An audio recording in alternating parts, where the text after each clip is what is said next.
Yo la familia, tout bien. Nouvelle vidéo les gars sur FIFA 23, nouveau squad builder. Et les mecs, aujourd'hui je vais vous présenter une équipe brésilienne pour environ 100 000 crédits. Donc voilà, je sais qu'il y a des gens, ils aiment bien jouer en mode Brésil, full Brésil, se faire des équipes full Brésil, full française, full portugaise par exemple. Aujourd'hui les gars, on s'attaque à la full brésilienne. J'espère que ça va vous plaire les gars. C'est parti pour la présentation du squad builder. Let's go! Donc l'équipe, on est parti pour la présentation de ce SBC comme d'habitude. On va commencer par le gardien. Donc si vous avez de la thune, si vous êtes riche, vous pouvez mettre Alisson Ederson. Moi j'ai décidé de mettre Neto parce que, bon je le répète à chaque fois, mais le gardien c'est aléatoire. Si le gardien doit te faire les arrêts, il va les faire. S'il ne doit pas les faire, il les fera pas. Donc voilà, on va commencer avec Neto au cage. Pour la défense centrale, j'ai décidé de mettre Bremer les gars. Franchement vous avez le choix pour la défense centrale. Il y a du Diego Carlos, il y a du Bremer, il y a du Ibanez, il y a du Lucas Verissimo. On va tout d'abord partir sur Bremer, qui a une très belle carte. 78 de vitesse, 84 de défense, 79 de physique. Les gars, en plus, il est éligible à la nouvelle course, Lenti. Donc voilà, pour ceux qui ne savent pas, ça permet aux joueurs d'avoir une accélération plus longue et sur des grandes distances, ils vont pouvoir être beaucoup plus efficaces. Donc voilà, Bremer en DC, et à côté de lui, les mecs. Donc comme je vous ai dit, vous avez le choix, il y a du Diego Carlos, etc. Mais moi, j'ai décidé de mettre Lucas Verissimo, qui joue au Benfica, qui a vraiment une belle carte, 81 de vitesse, 81 de défense, 81 de physique, il fait 1m91. Franchement, je trouve que c'est une carte vraiment intéressante. À côté de Bremer, qui fait 1m88, vous avez une charnière centrale rapide, grande, physique. Voilà, franchement, moi, je trouve ça très top, très intéressant. À gauche les gars, on va partir sur un petit joueur de première ligue, c'est Renan Lodi. Il n'y a pas beaucoup de choix à gauche malheureusement. Lodi c'est la carte la plus intéressante selon moi pour une équipe full Brésil à gauche. Donc 4 étoiles de geste technique pour ceux qui sont des techniciens, ceux qui lâchent des petits dribbles, du Brésil tu connais. Donc voilà, 83 de vitesse, ça va, 84 d'agilité, 82 d'équilibre. Voilà, pour ceux qui sont techniques, encore une fois. Au niveau de la défense et du physique, ça tient la route aussi. Donc voilà, on a Lodi à gauche. À droite, c'est un petit peu plus compliqué parce qu'il n'y a pas beaucoup de choix. Et j'ai décidé de partir sur Dodo, les gars. Moi, j'ai décidé de partir sur Dodo parce que déjà, il est très rapide. C'est très bien. 90 de vitesse, 85 d'accélération.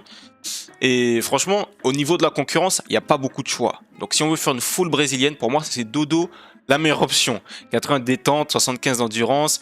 Voilà, en défense, c'est pas son fort. Mais bon, on lui met un petit style pilier. Je pense que ça peut faire le taf. Voilà, aujourd'hui, c'est compliqué. C'est compliqué le football brésilien dans la vraie vie. Il n'y en a pas trop à droite. Et dans le jeu également. Au niveau des MDC, les gars, et là, c'est la grosse surprise. Parce qu'au début du jeu, si on m'avait dit, tu vas jouer avec Casemiro, les gars, je n'aurais pas cru la personne qui m'aurait dit ça. Casemiro, il est aussi éligible à la nouvelle course cheatée, la course Lenti. Donc voilà, accélération longue.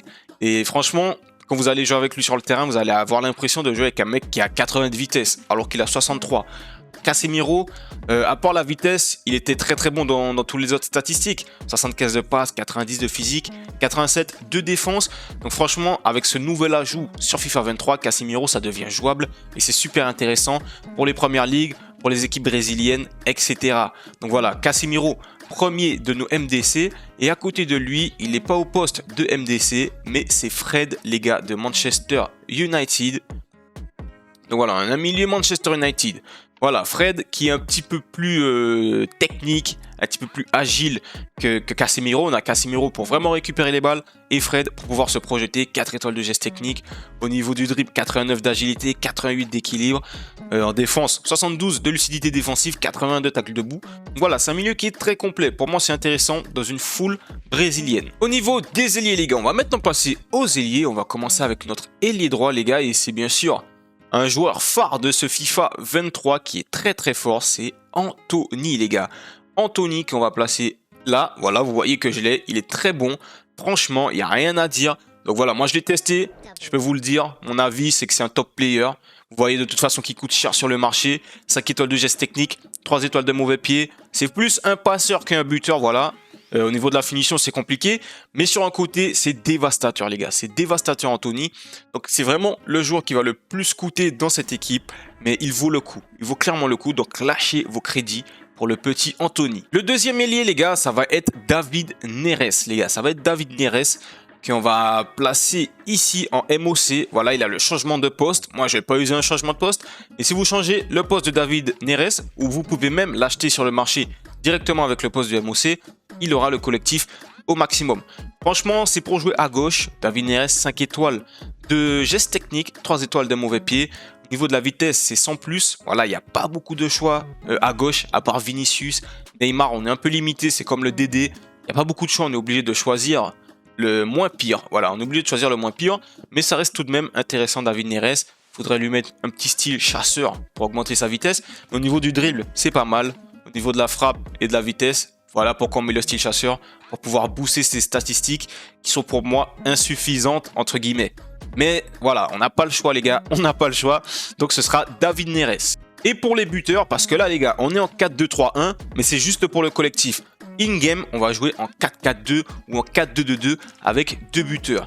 Donc le premier buteur les gars, ça va être tout d'abord Gabriel Jesus les mecs. Gabriel Jesus, pour moi très intéressant. On connaît Gabriel Jesus, c'est dommage qu'il n'ait pas les 5 étoiles de geste technique, mais il a une belle carte. 87 d'accélération, 82 de vitesse. En tir, c'est acceptable. 83 de finition, 84 de puissance de tir. En dribble, c'est exceptionnel. Voilà, 91 d'agilité, 87 d'équilibre, 85 de réactivité. Voilà, il manque juste un petit peu de calme. Mais c'est bon, Gabriel Jesus, c'est une valeur sûre. Voilà, c'est un petit joueur qui va coûter un peu aussi. Mais c'est intéressant au poste de buteur. Et pour épauler Jesus, les mecs, moi j'ai décidé de partir sur Matheus Cunha, les gars. Parce que je trouve que c'est une carte intéressante. C'est une carte intéressante. Voilà, il va pas coûter trop cher. Il a 84 de vitesse, 82 de tir, 84 de dribble. Il manque peut-être un peu d'équilibre. Mais pour moi, Matheus Cunha, c'est une belle option. Il est en double 4 étoiles à côté de Gabriel Jesus. Je pense que c'est un duo qui peut être assez complémentaire. Donc là, vous voyez qu'il est BU, mais en changement de poste, vous pouvez le repositionner MG. Donc là, tout le monde aura le collectif. Vous aurez 33 sur 33, les gars, ne vous inquiétez pas. À la place de Cunha, si vous voulez, il y a également Richarlison. Moi, je suis pas fan, je suis pas trop fan de Richarlison. C'est pour ça que je l'ai pas mis. Mais sachez que vous avez l'alternative Richarlison. Comme à droite, les gars, je vous l'ai pas dit, mais vous avez aussi l'alternative Rodrigo ou l'alternative Rafinha. Mais bon, pour moi, c'est Anthony qui reste le plus intéressant.